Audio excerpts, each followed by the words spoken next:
ونصلي ونسلم على رسوله الكريم. أما بعد،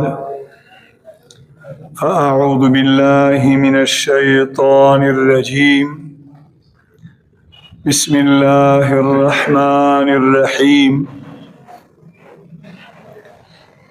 يا أيها النبي إنا أرسلناك شاهدا ومبشرا ونذيرا وداعيا إلى الله بإذنه وسراجا منيرا وبشر المؤمنين بأن لهم من الله فضلا كبيرا ولا تطع الكافرين والمنافقين ودع أذاهم وتوكل على الله وكفى بالله وكيلا. سبحان ربك رب العزة عما يصفون وسلام على المرسلين والحمد لله رب العالمين.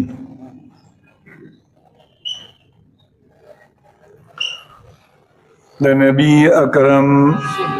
صلی اللہ علیہ وسلم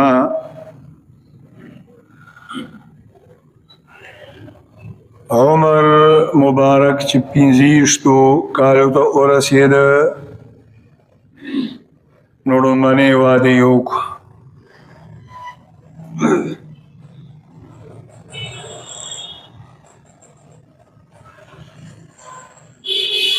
کله چې رسول الله صلی الله علیه وسلم عمر مبارک 35 سال ته ورسېده نو د مکی مکرمې د ښار مختلف قبائل او مشران را جمع شو، یو جرګه یې جوړه کړه.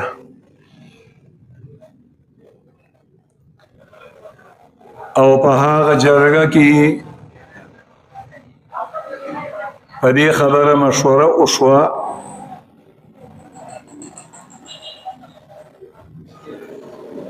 چې د الله کور خانه کعبه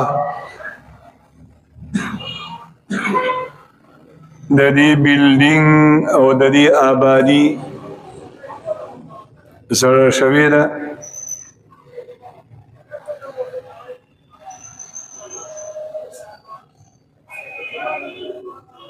بیت الله شریف اوس نو تاسو خیال کړي غیر چاپیرتی غرونه دي او بیا دا د غرونو ترمنځ ډیر زیات پچوره کې دي.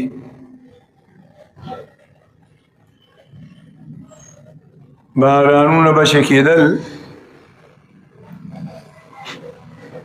نو اوبه به ټولې خانه کعبې طرف ته راتلې، نو دغه سیلابونو خړونو بارانونو د وجې نه کچا آبادی وه، تیږې وي، خټې وي، نو آبادي ډېره زیاته کمزورې شوې وه.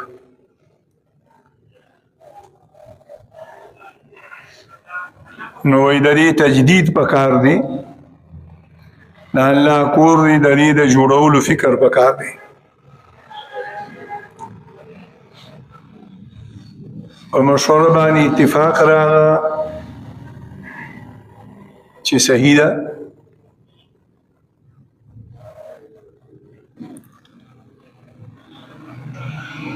یو خبره مخې ته دا راغله، ابو وهب ابن عمر یو مشر هغه دا اعلان وکړو چې الله پاک دی او پاک مال قبلی دا الله کورم پاک دی دا الله په کور باندې با پاک مال لګو د جوارې پیسې بنه راوړئ د سود پیسې بنه راوړئ د غلا پیسې بنه راوړئ په جایزه طریقه په حلاله طریقه چې چا کومه پیسې ګټلي هغه به راوړئ ټول به مشوره راغله دویمه دا مخې ته راغله چې د الله د کور په تعمیر او په جوړولو کې هیڅوک هم د دین محروم نشي هر څوک پکې څه نه څه حصه والي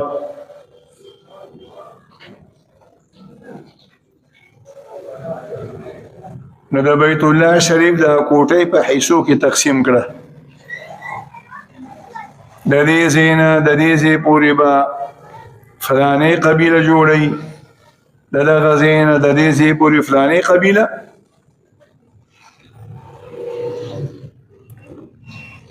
نو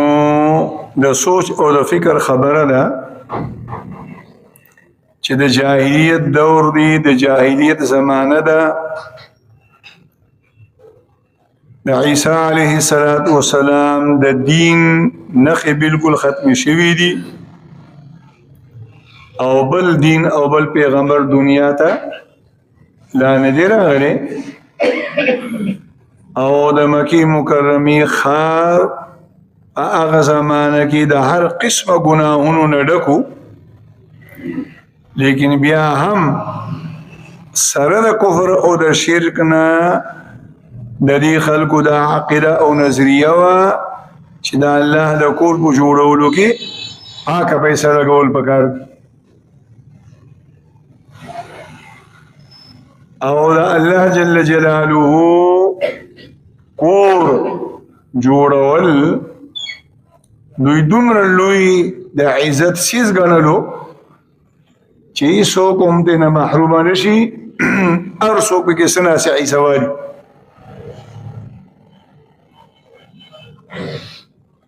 دریمه ده چې د ابراهیم علیه السلام کومه کعبه وه نو په هغې چت نه و تشه چاردیواري وه دوی دا مشوره مو وکړه چې په دې به چت اچو په دې مشوره وشو څلورم ده چې چت به څه پټو نبی علیه السلام چې کله مدینې منورې ته لاړو او د مدینې منورې په ښار کې مسجد نبوي جوړولو نو د الله د پیغمبر د لومړني جومات چې هغوی پکې په خپله حصه هغه شی ده په چت باندې د کجورو څانګې وي د کجورو په پاڼو یې پټ کړی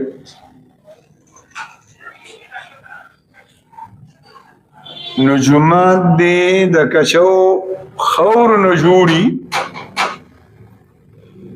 او کچا عبادت دی لیکن اصل سیز هغه به دې جومات کې د الله راضي کول او د الله عبادت دی اگر د سرو زرونه هم جوړ کې خو چې به عبادات او اعمال نی آباده نو بیا مسلمان ته څه فایده نه رسي بلکې نبی علیه السلام پیشنګویي کړې ده او د قیامت په نښو کې دا نښه ذکر کړې نه چې په یو وخت کې به زما په امت باندې داسې دور راشي چې دی به د جوماتونو په جوړولو کې په یو بل باندې فخر کوي یو قبیله به وایي زموږ جومات ښکلی ښایسته دی، بله به وایي زموږ، او د اعمالو په لحاظ سره به هغه جومات نعوذ بالله کمزوري.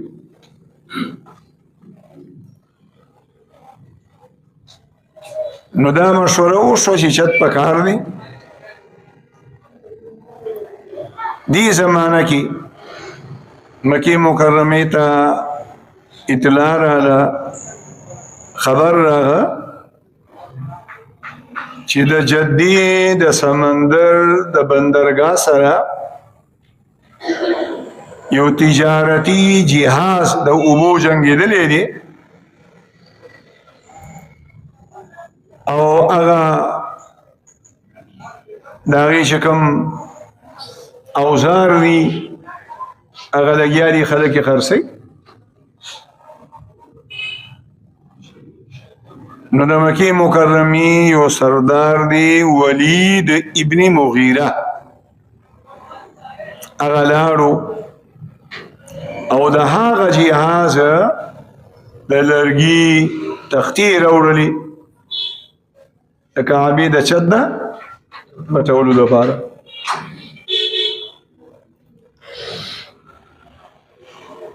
تختو له خو ترکان پکار دی. نو په دغه جهاز کې یو رومي ترکانو معمارو ګیلکارو او د هغه نوم باقومي رومي، د هغه سره خبر وشو مزدورۍ ایم راوستو. ورځې پکې تېرې شوې، اوس بیت الله شریف به هله جوړېږي چې اول د زړه آبادي ورانه شي.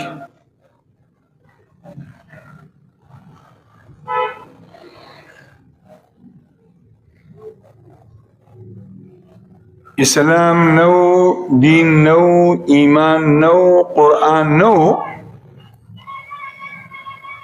هر اړخ ته کفر وو، لیکن بیا هم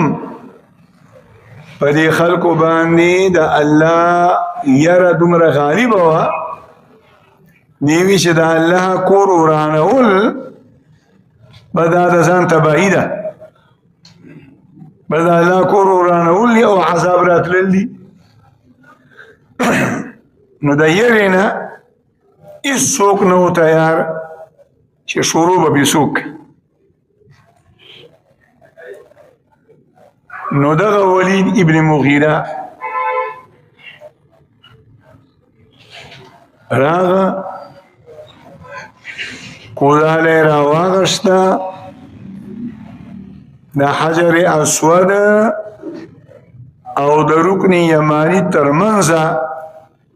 چې کوم دیوال دی په دې شروع وکړه،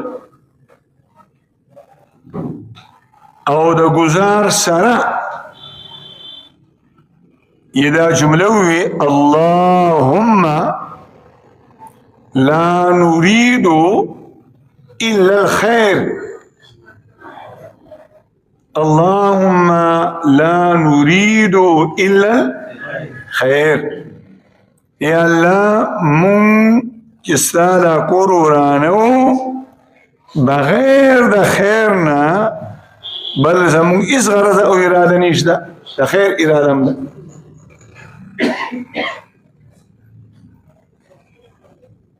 ورځ یې تېره کړه، صحیح یې ورانه کړه، نور چا لاس نه وړو، او بیا په دې مشوره وشوه چې دا نن شپه انتظار کوو،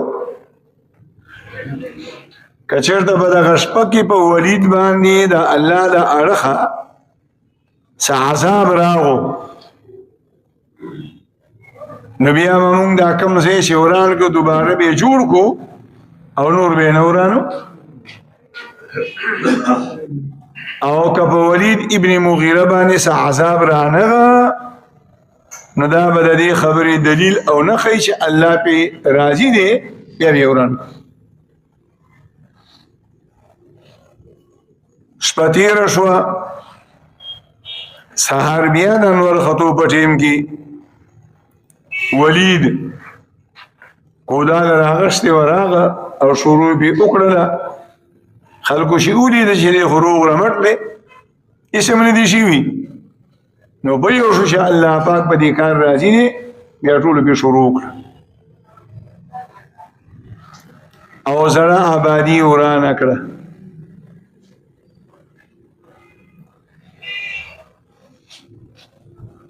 او دوباره بیا نوی تعمیر شروع کړو چت یې پې واچولو چې کله دیوالونه د نامه عمره راوجد شو او د حجر اسود د فټ کولو د لګولو مقرره نو دغه قبایل په خپل منځ کې د دې اختلاف پیدا شو ځکه د حجر اسود ایښودل دا یو ډېر لوی اعزاز و هره قبیله په دې کلکه ولاړه وه چې دا به مونږ دو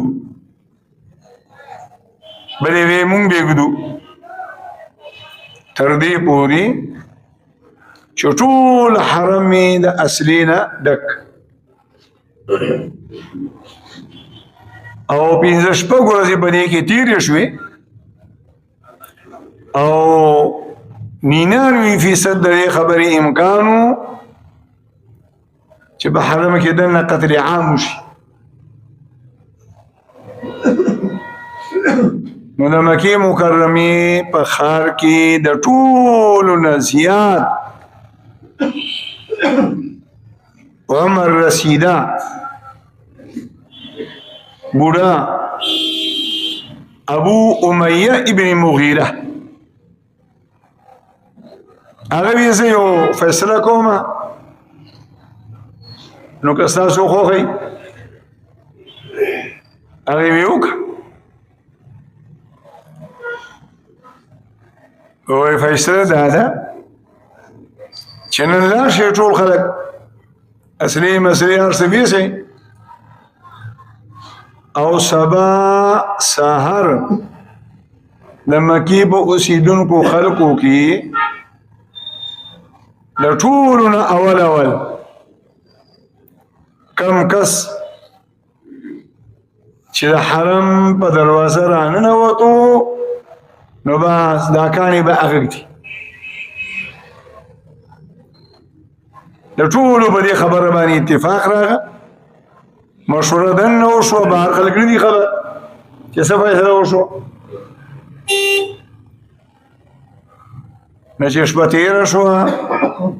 مشران راغلل نو د ټولو نه اول محمد رسول الله صلی الله علیه وسلم د حرم په دروازه راننوتلو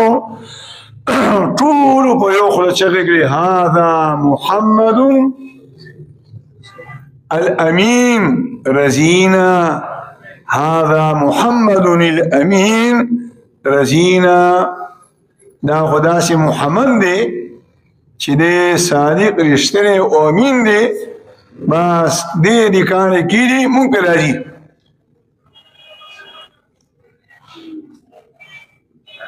مسله دا ده چې د ټولې دنیا د انسانانو چې کم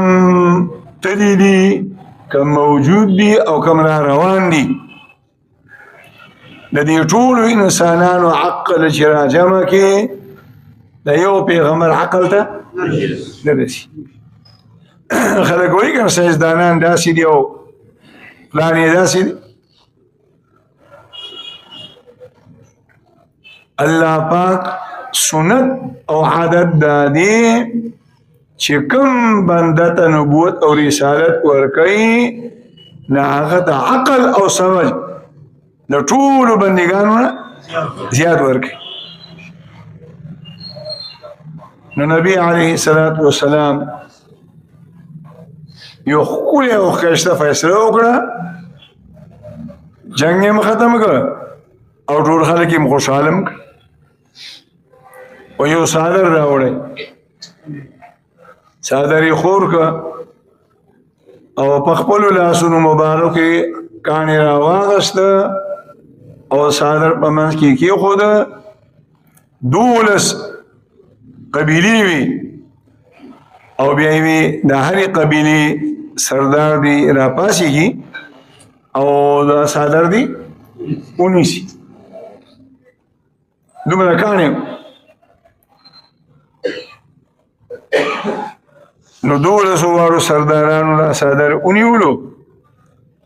او چې کوم ځای کې کوم ګوټ کې حجر اسود لګېدلی دی دلته یې راوړلو. بیا نبي علیه الصلاۃ والسلام دا کاڼې راواغسته او په دغه ځای کې کېښوده.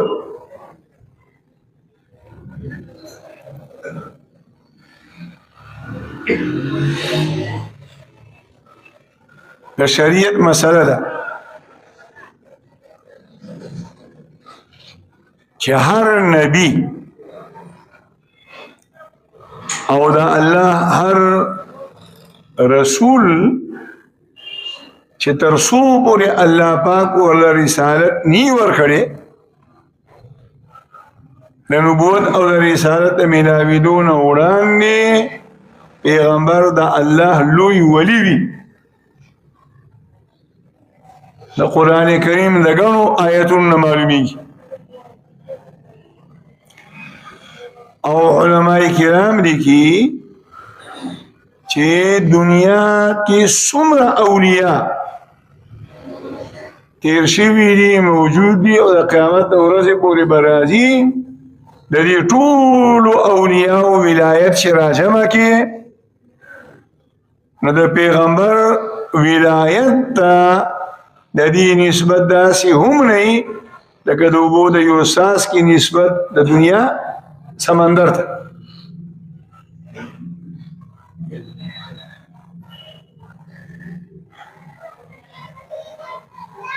د دې د وجې نه زمونږ او ستاسو د ټولو مسلمانانو دا ایمان او دا عقیده ده چې تمام پیغمبران د نبوت د میلاوېدو نه وړاندې هم او د نبوت د میلاوېدو نه وروسته هم د هر قسمه ګناهونو نه معصوم دي، پاک دي، هم د صغیره ګناهونو نه او هم د کبیره ګناهونو نه.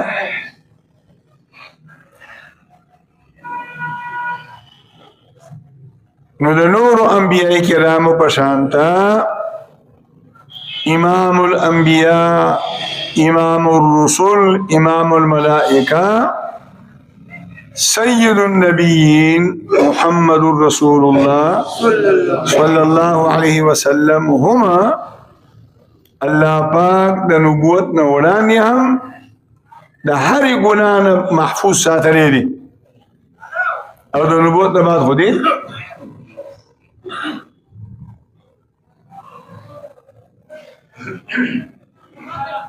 هغه زمانه کې کفر خو په ټوله دنیا کې یو کفر دی او یو شرک دی، دواړو کې فرق دی. یو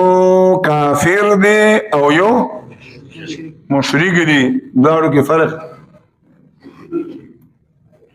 نعوذ بالله ثم نعوذ بالله، مشرک هغه انسان ته وایي چې د الله پاک سره په ذات یا په صفاتو کې څوک شریک ګڼي.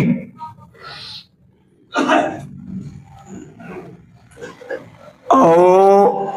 هر کافر مشرک نه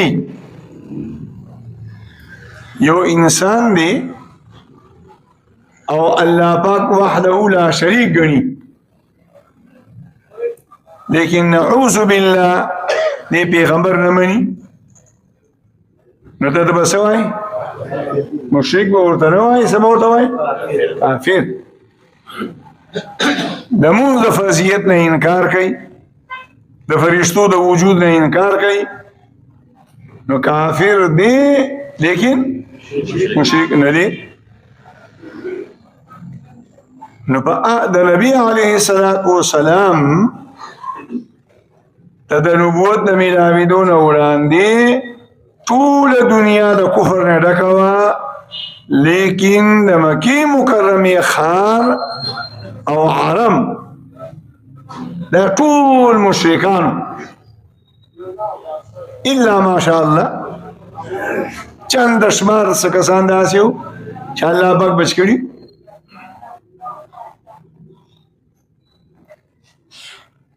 او نعوذ بالله ثم نعوذ بالله الله پاک وایي لهم قلوب لا يفقهون بها زړونه یې شته عقلونه یې شته لیکن په دې عقل باندې الله ولا مهر لګولې دی د زناور په شان کار دې نشي اغشت نو نعوذ بالله ثم نعوذ بالله هر خزي او هر سړي به خپل مصنوعي خوده بوت په جیب کې ساتلو او بیا به شکل به شیخ خوښه هغه زور به نه دی که وایي دا نعوذ بالله زما معبود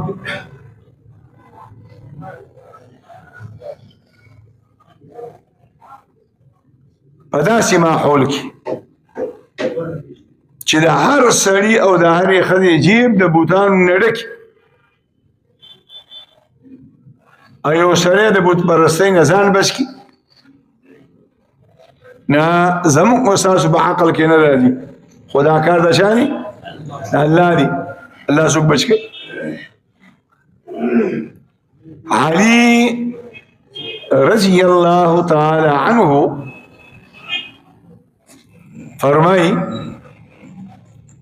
یو ځل د نبی علیه الصلاة والسلام نه چا تپوس وکړه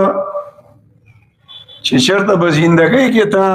چېرته کوم بت ته سجده لګولې ده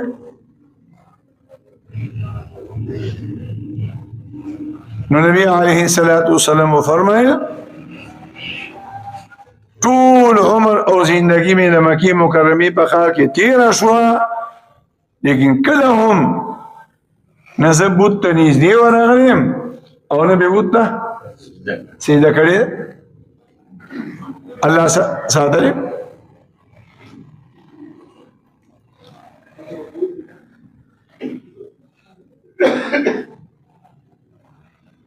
زين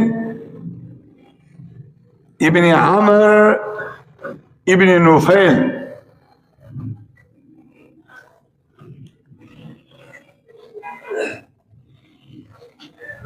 دیوی زه د نبی علیه الصلاة والسلام سره خوا کې کېناستم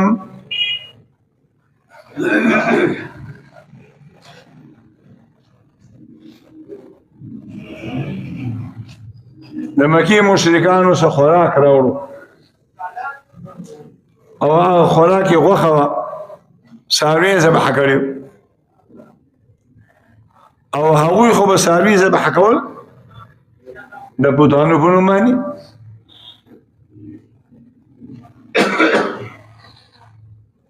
نبی علیه الصلاة والسلام مخې ته یې کېښودو د الله پیغمبر لاس اوچت که چې دا خوراک زه نه کومه زه به هغه خوراک کوم چې د الله پاک په نوم باندې کوم څاروی ذبح شوي دا د هغه زمانې قصه ده چې د الله پیغمبر ته پیغمبري لا نه ده میلاو شوي قرآن او ایمان نه دی راغلی زید ابن عمر وی چې د هغه وخت نه ما دا قسم وکړه چې د بت په نام کوم څاروی ذبح شي د هغې غوښه به زه نه خورم سعید د دې زید زوی دی او سعید رضی الله تعالی عنہ دا عظیم صحابي دی چې کوم لسو صحابه کرام ته په یو جمله په یو موقع د الله پیغمبر د جنت زیری ورکړی دی فلانه فلانه فلانه فلانه دا جنتیان دي 10 مباشره دا باغی کې شمار دي زوی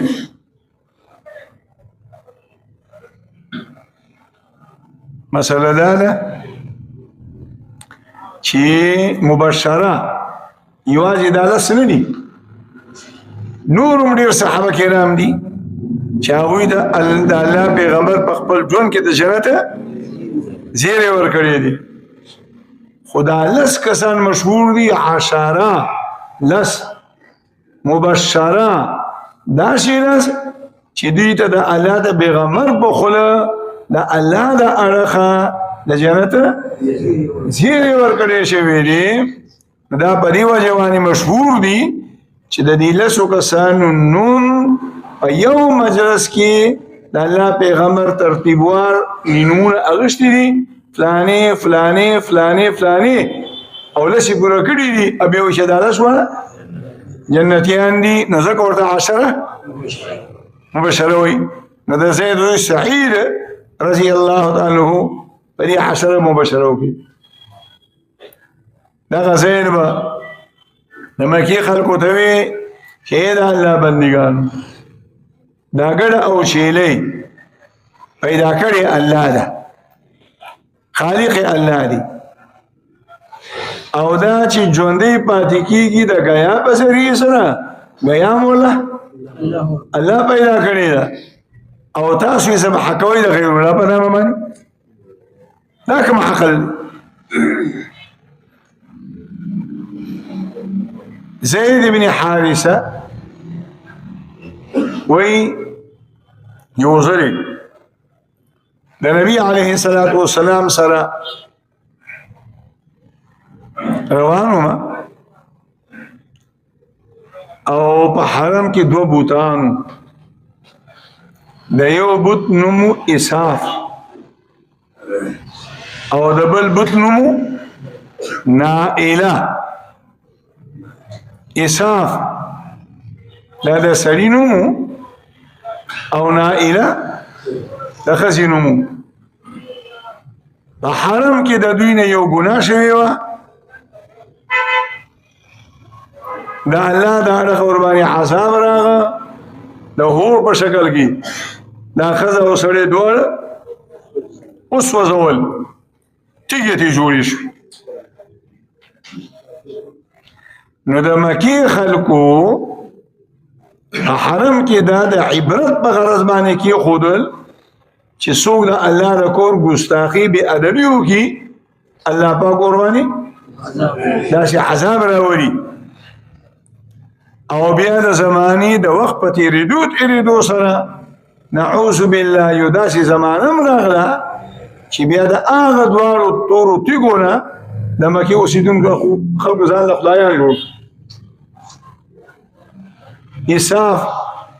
دا یې په صفا غونډۍ باندې ایښی او نایله یې په مرو باندې ایښې وه او د ساحې په وخت کې به دې ته سینې لګولې وایي زه د الله د پیغمبر سره روان وم او ما دې بوت ته لاس ویوړلو نبی علیه الصلاۃ والسلام زمانه کړه بیا چې راته وشو ما سره کې راشه چې څه کېږي بیا مې لاس ویوړلو نبی علیه الصلاۃ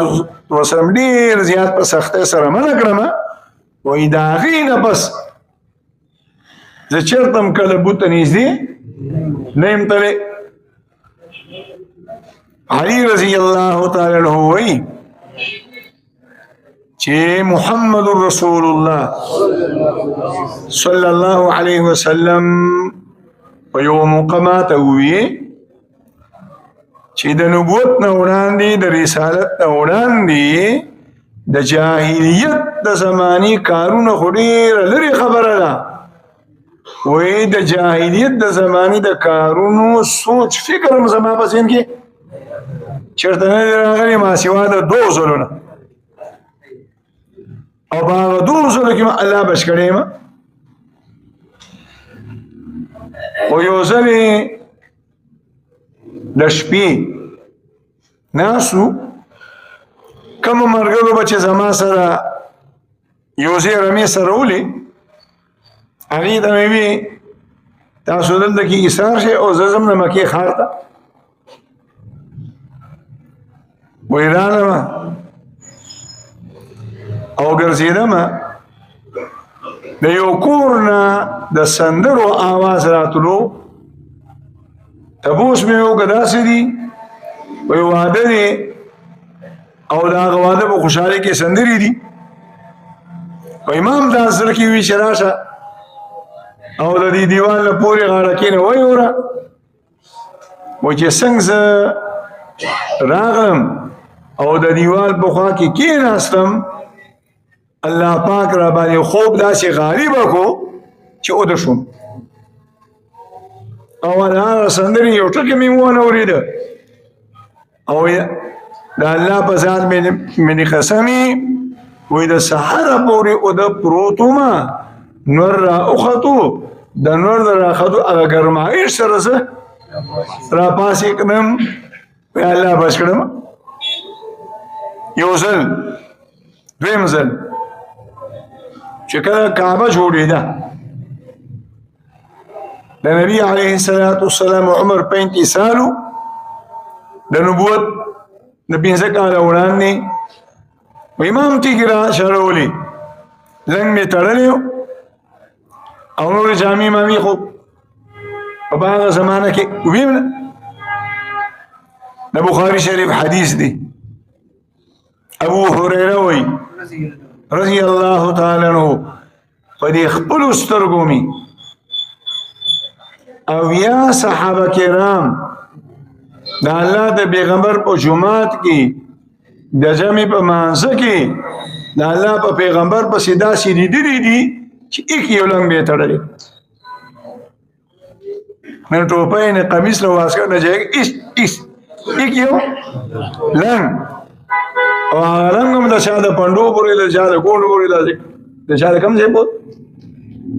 لیکن الحمدلله ثم الحمدلله 100% خوشحاله او 100% مطمئن او ژوند د جنتیانو ژوند ځکه خوشحالي په قرآن کې ده خوشحالي د پیغمبر په اتباع کې ده خوشحالي د الله په راضي کولو کې ده خوشحالي د الله په دین کې ده او دا پکې 100% او دنیا خو ټول غم دي او چې څومره زیاتېږي هغومره غم دي د یوې مور په خېټه کې به 9 میاشتې تېرې کړي او د یو پلان نه به را پیدا او لګیا به یو به م ګټي بل به م ګټي او چې کله بیا خپل بچي راړو شي که نه بس بیا هغه ورونه د یو بل دشمنان شي هغه ورورولي بیا تمیږي په دشمنۍ باندې یو وایي ما ګټلي دي بل وایي تا ما ګټلي دي یو وایي ما ډېر ګټلي دي بل وایي ما ډېر ګټلي دي اخري انجام من اعوذ بالله بیا دشمني بیګم یو ځای کې یو نکاح کې ناست وم یو ملګری راته خوا کې راغله وایي د دې حاجي صاحب ورور دی او د ډېرې زمانې نه وایي ورسره ورانه ده او داسې ورانه ده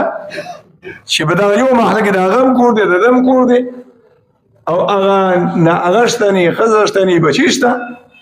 او چې یو بل ته نوم والي لکه چې ډس پې وکړي